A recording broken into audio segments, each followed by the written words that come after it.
Assalamualaikum warahmatullahi wabarakatuh. Selamat pagi, siang, sore, atau malam sesuai dengan waktu Anda saat menyaksikan tayangan ini.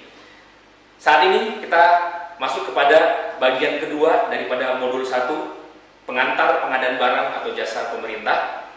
Pada bagian pertama kita sudah mempelajari tentang pengertian daripada pengadaan barang atau jasa itu sendiri. Kemudian kita juga sudah mempelajari sedikit menyinggung tentang istilah-istilah pengadaan barang atau jasa.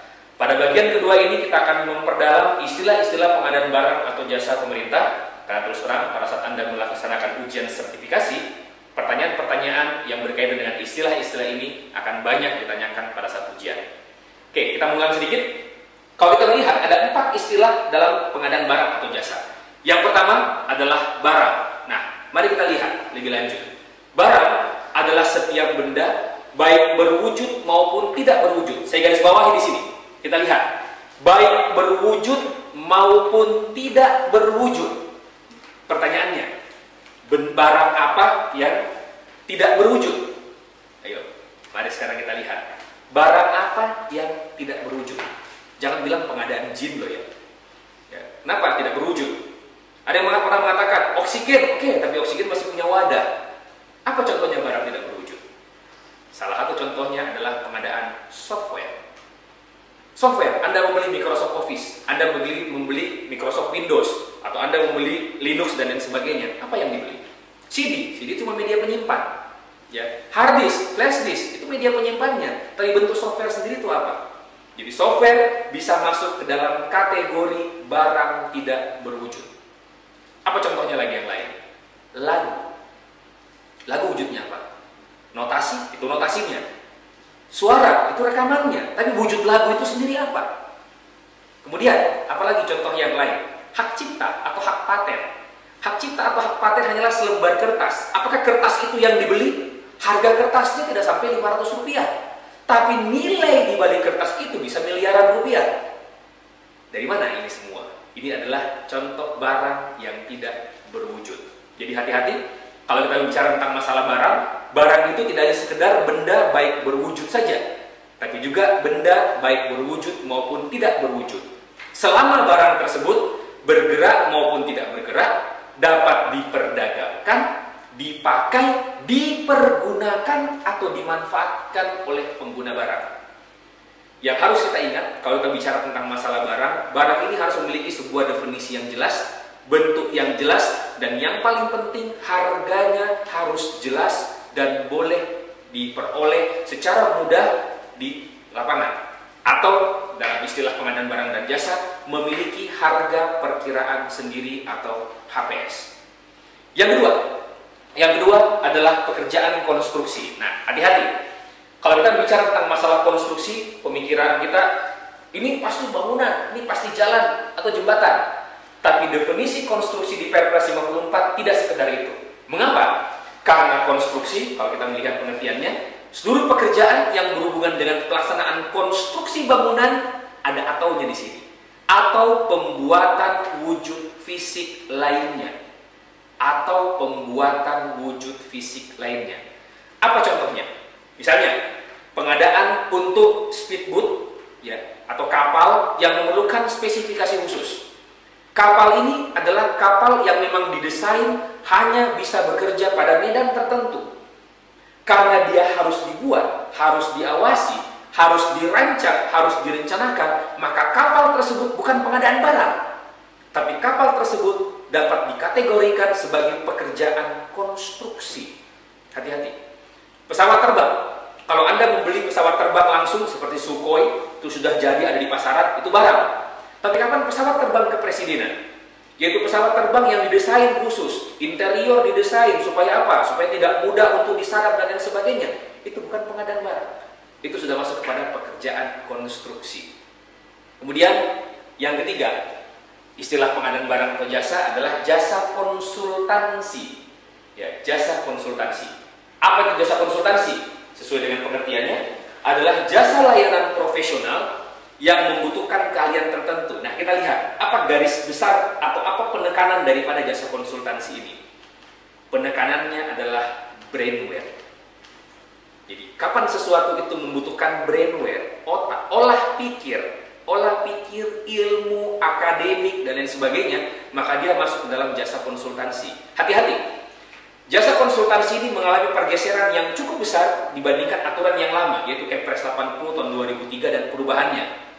Di Kepres 80 tahun 2003, pengertian jasa konsultansi lebih ke arah outputnya, yaitu segala sesuatu yang outputnya berupa laporan.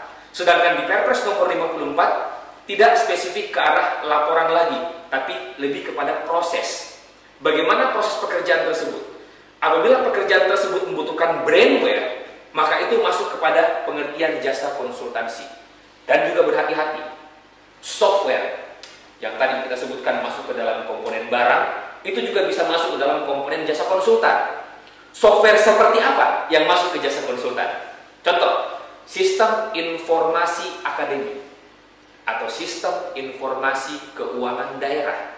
Apakah di pasaran ada yang menjual sistem informasi ini?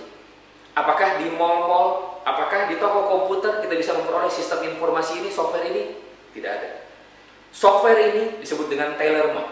Software yang harus dibuat, yang harus didesain.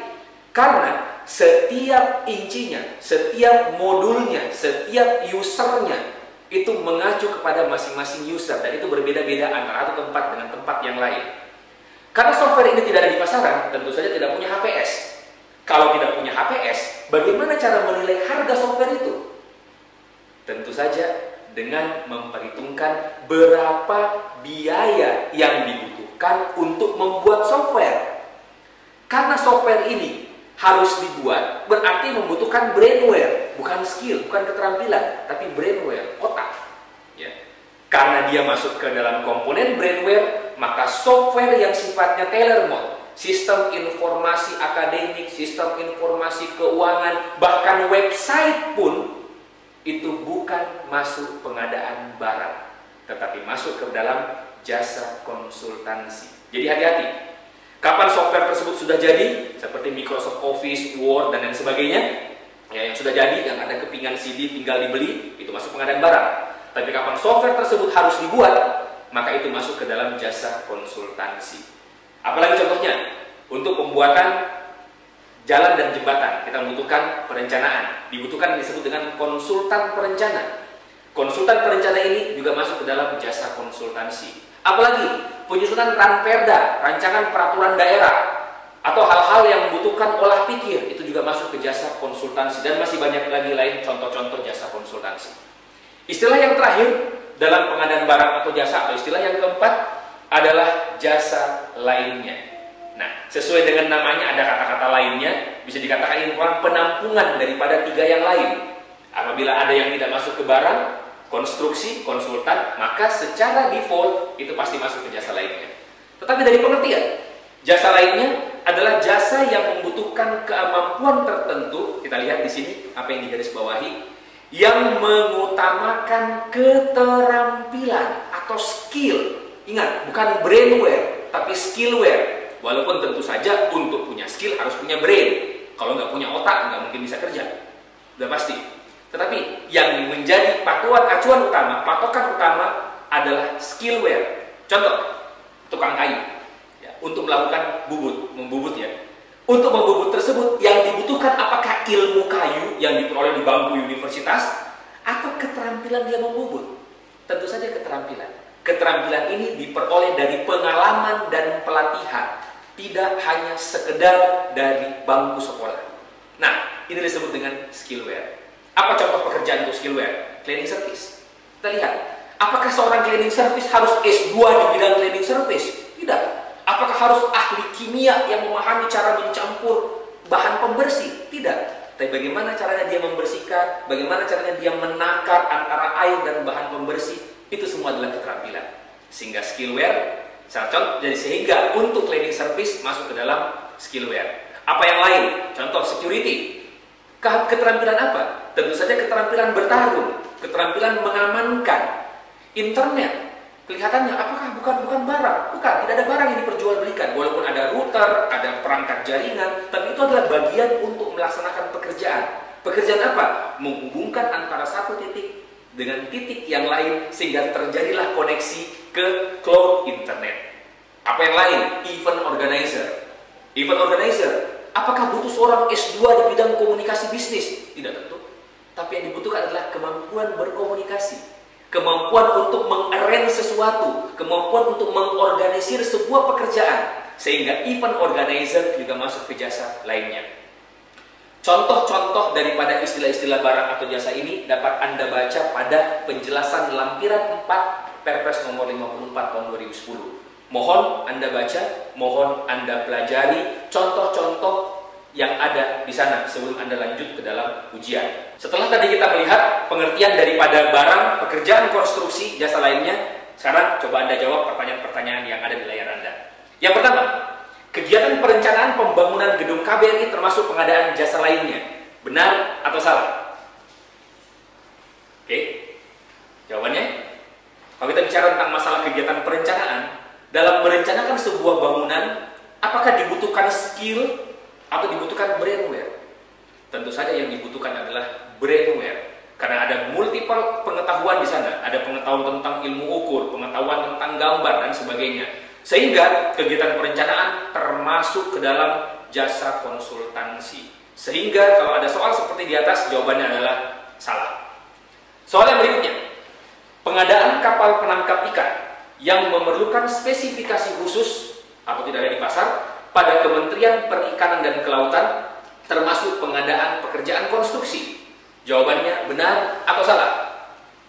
Seperti yang telah kita bahas, ingat, pekerjaan konstruksi tidak hanya sekedar pekerjaan fisik, tapi juga pekerjaan wujud fisik lainnya, di mana wujud fisik lainnya itu salah satu contohnya adalah pengadaan kapal penangkap ikan yang memerlukan spesifikasi khusus. Jadi kapan kapal tersebut sudah ada di pasaran, tinggal beli, itu masuk barang. Tapi kapan dia spesifikasi khusus, harus didesain, harus dibangun, dan harus diawasi, maka termasuk ke dalam pekerjaan konstruksi. Sehingga jawabannya adalah benar. Soal berikutnya adalah pembelian hak cipta termasuk pengadaan barang. Hati-hati, tadi kita bahas. Pembelian hak cipta termasuk pengadaan barang. Jawabannya adalah benar. Kenapa? Karena hak cipta termasuk barang yang tidak berwujud. Soal yang keempat, kegiatan penyusunan modul pelatihan dapat dilakukan dengan pengadaan jasa konsultansi. Saya ulang, kegiatan penyusunan modul pelatihan dapat dilakukan dengan pengadaan jasa konsultansi. Benar atau salah? Mari kita lihat. Penyusunan modul pelatihan tidak sekedar membutuhkan keterampilan, tapi membutuhkan pengetahuan. Ingat, kalau kita bicara tentang masalah ilmu pendidikan, ada disebut dengan andragogi, ada disebut dengan pedagogi. Itu baru dari cara penyampaiannya. Belum daripada ilmu daripada pengetahuan itu sendiri. Sehingga penyusunan modul pelatihan dapat digolongkan ke dalam pengadaan jasa konsultansi. Jawabannya adalah benar. Soal berikutnya. Nah, kalau kita bicara secara garis besar, maka kita harus memahami tentang prinsip-prinsip pengadaan. Untuk prinsip pengadaan, saya tidak menjelaskan lebih lanjut, karena Anda bisa melihat lebih lanjut penjelasannya dalam penjelasan pasal 5 Perpres nomor 54 tahun 2010. Kita lihat ada beberapa prinsip: efisien, efektif, transparan, terbuka, bersaing, adil atau tidak diskriminatif, atau akuntabel. Dalam proses pengadaan barang atau jasa, sekali lagi, mari kita jaga prinsip-prinsip pengadaan barang atau jasa ini.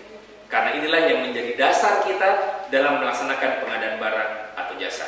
Terima kasih, dan kita akan lanjutkan pada modul ketiga atau pada bagian ketiga modul 1 yang akan membahas lebih lanjut terhadap prinsip pengadaan dan hal-hal yang lain yang ada di modul 1. Terima kasih. Wabillahi taufiq wa hidayah. Wassalamualaikum warahmatullahi wabarakatuh.